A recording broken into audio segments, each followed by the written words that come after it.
নমস্কার, alien story teller YouTube চ্যানেলে আপনাদের সকলকে স্বাগত। আজ ভিন গ্রহের উদ্দেশ্যে যে বার্তাটি পাঠানো হতে চলেছে তার নাম সেই অভিশপ্ত রাস্তা, দ্য কার্সড রোড গল্পের প্রথম পর্ব।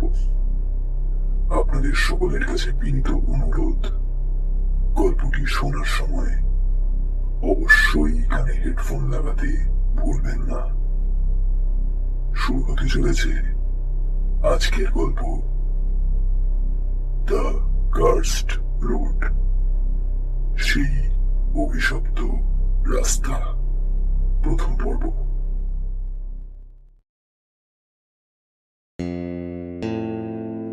পুরনো পাড়ার ওপর দিয়ে যেতে যেতে চার মাথার মোড়টা থেকে অনিমেষ ডান দিকে গাড়িটা ঘোরায়। এই অঞ্চলে রাতের দিকটা রাস্তাঘাট বেশ ফাঁকাই থাকে। খানিকক্ষণ চলতে চলতেই বড় বড় পরিত্যক্ত ওয়্যারহাউসগুলো পেরোনোর পর সেই ডান দিকের রাস্তাটা অনিমেষের চোখে পড়ল। এই এত বছর পরেও জায়গাটা একই রকম আছে। সেদিকে তাকিয়ে গাড়ি চালাতে চালাতে প্রায় 15 বছর আগে ঘটে যাওয়া ঘটনাটা অনিমেষের আবার মনে পড়ল। হয়তো তার জীবনের সবচেয়ে গুরুত্বপূর্ণ একটা ঘটনা। সেই ঘটনাটা না ঘটলে আজ সে যে জায়গায় পৌঁছেছে তা হয়তো আর হয়ে উঠত না। শুরু থেকে শুরু করা যাক। তখন অনিমেষের বয়স 22-23 বছর হবে। গ্র্যাজুয়েশন পাশ করেছে, বেশ কিছুদিন হয়ে গেছে। একটা ভালো চাকরি খোঁজার চেষ্টা করছে, কিন্তু মনের মতো কিছু পাচ্ছে না। বাড়িতেও অবস্থা খুব একটা ভালো নয়। বাবার চাকরি আর বেশি দিন নেই। বোনটাকেও কয়েক বছরের মধ্যে বিয়ে দিয়ে দিতে হবে। সবকিছু মিলিয়ে অনিমেষের পরিবার একটা অর্থনৈতিক টানাপোড়েনের মধ্যে দিয়ে চলেছে।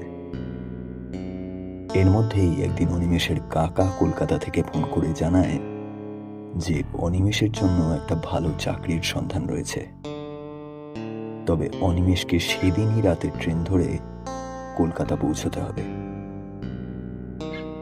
সন্ধেবেলা যখন ফোনটা বাড়িতে আসে, তৎক্ষণাৎ অনিমেষ জিনিসপত্র গোছগাছ শুরু করে দেয়। বাড়ি থেকে স্টেশনের দূরত্ব সাইকেলে প্রায় 1 ঘন্টা। রাতে কলকাতা যাওয়ার ট্রেনটা ছাড়বে ওই 9:30 নাগাদ। মোটামুটি 8টার মধ্যে বেরিয়ে পড়লেই অনিমেষ ধীরে সুস্থে সাইকেল চালিয়ে স্টেশনে পৌঁছে সাইকেলটা স্টেশন মাস্টারের কাছে জমা রেখে সময় মতন ট্রেনটা ধরে নিতে পারবে। বাবা কালকে সকাল সকাল গিয়ে সাইকেলটা স্টেশন থেকে আবার নিয়ে আসবে। তবে সবকিছু গুছিয়ে বেরোতে বেরোতে অনিমেষের অনেকটা দেরি হয়ে গেল। ঘড়িতে তখন প্রায় 8:40। বাবা মাকে প্রণাম করে সাইকেলে উঠেই প্যাডেলে চাপ বাড়িয়ে অনিমেষ সাইকেলের গতি বাড়ায়। তবে প্রায় মিনিট 10 সাইকেল চালিয়েও অনিমেষ বোঝে আজ হয়তো তার ট্রেনটা মিস হয়েই যাবে। আর তাদের এই মফস্বল অঞ্চলে খুব অদ্ভুতভাবে ট্রেন সাধারণত লেট করে না। এদিকেই ভর ডিসেম্বর মাসে আকাশটা কিরকম মেঘ করে এসেছে, সঙ্গে বেশ জোরে ঝোড়ো হাওয়া। এসব চিন্তা করতে করতে খানিকটা এগোতেই অনিমেষ এসে সেই পরিত্যক্ত ওয়্যারহাউসগুলোর কাছাকাছি পৌঁছায়। ঠিক তখনই তার মাথায় আসে ওয়্যারহাউসগুলো পেরিয়ে ডান দিকের রাস্তাটা নিলেই তো অনেকটা শর্টকাট হয়ে যায়। তার প্রায় 20 মিনিট সময় বাঁচবে এই রাস্তাটা দিয়ে গেলে। কিন্তু ছোটবেলা থেকে এই রাস্তাটাতে অনিমেষ আজ অব্দি কাউকে যেতে দেখেনি। তাদের গোটা এলাকায় এই রাস্তাটা নিয়ে বদনাম রয়েছে। বলা হয় এই রাস্তাটা দিয়ে যারা যায় তারা নাকি আর বেঁচে ফিরতে পারে না। আজ থেকে প্রায় 50 বছর আগে এই রাস্তায় নাকি কোনো এক সাংঘাতিক দুর্ঘটনা ঘটেছিল। তারপর থেকে এই রাস্তা দিয়ে গেলে নাকি কিছু দূর যাওয়ার পরেই উল্টো দিক থেকে আসা একটা ভাঙাচোরা 4 চাকা গাড়ি দেখা যায়। ওই গাড়িতে নাকি কোনো চালক বা যাত্রী থাকে না।